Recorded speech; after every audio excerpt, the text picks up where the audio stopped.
What's up guys, welcome to Finland. While we're here, I wanted to touch on some issues we had with different cameras using in extreme temperatures. As soon as we arrived to Lapland, it was minus 30 Celsius. This is how much is it in Fahrenheit, and it was super cold.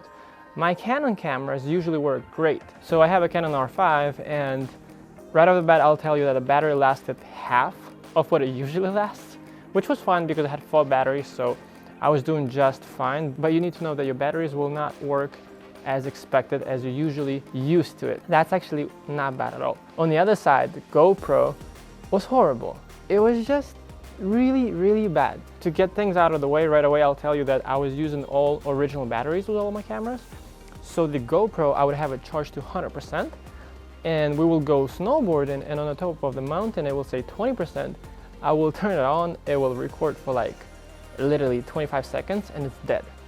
And then when you get back home, you turn it on and the battery says 60%. By the way, I have a GoPro Hero 8, which I assume it should be the same with a 9 and a 10. So I don't know if GoPro knows about this issue, but to me that was really bad because these cameras are meant to be working in extreme situations, in sports, in snowboarding, in extreme cold and extreme high temperatures. So that was a bummer. What I was using also, I was putting the batteries inside of my gloves and heating up. I'm sure you could use hand warmers.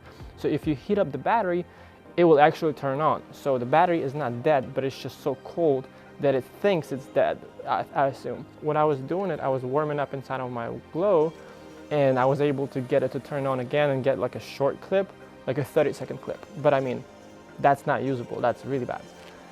Insta360, another topic. This one was not as bad, again, original batteries and everything, but I would be able to use it. It would say 100%, and we would use maybe for like 5 minutes total, snowmobiling for example, and that's it. It would just die. And another thing was really weird issue. It only happens in the cold.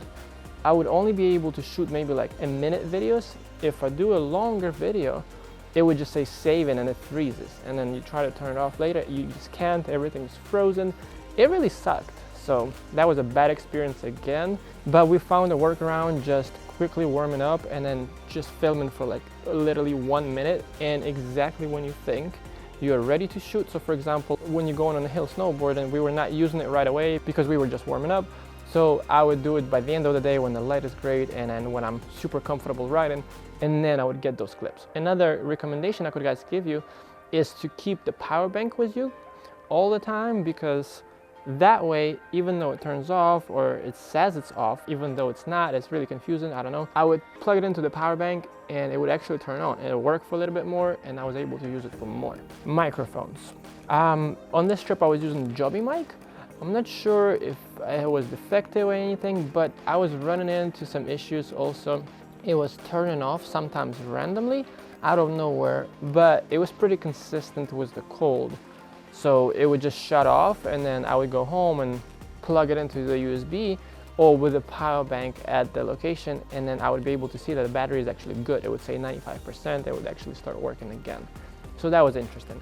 Let's talk about drones. First of all, don't fly drones off of moving vehicle, or don't try to lift them up in the air unless you exactly know what you're doing, because I ended up cutting my hand trying to fly up from the moving sled, and that really sucked. I had blood all over my finger and it really hurts.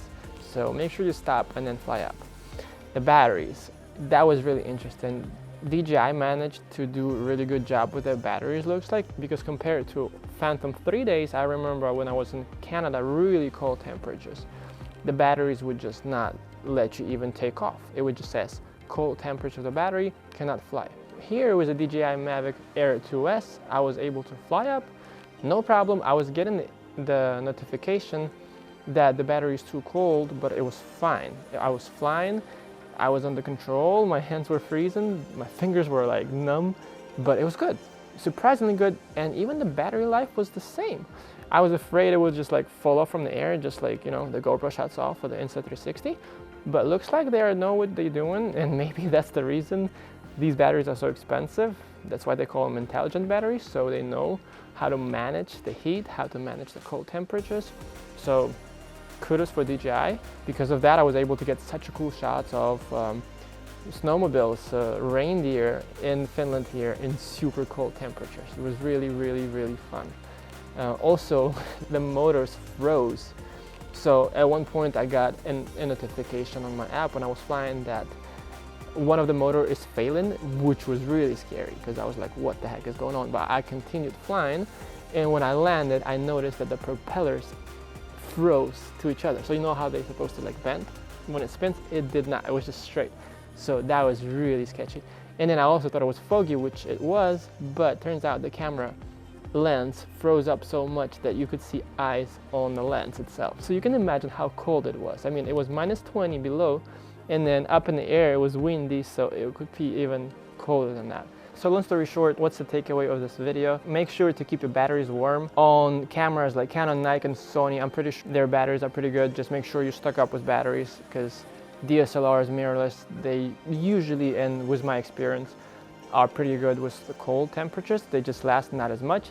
But with the GoPro or Insta360, just know that you might run into issues like that you might not be able to even turn on the freaking camera. So that's a bummer. DJI, again, kudos. Yeah, stay safe out there. Thank you so much for watching. See you next time. Peace.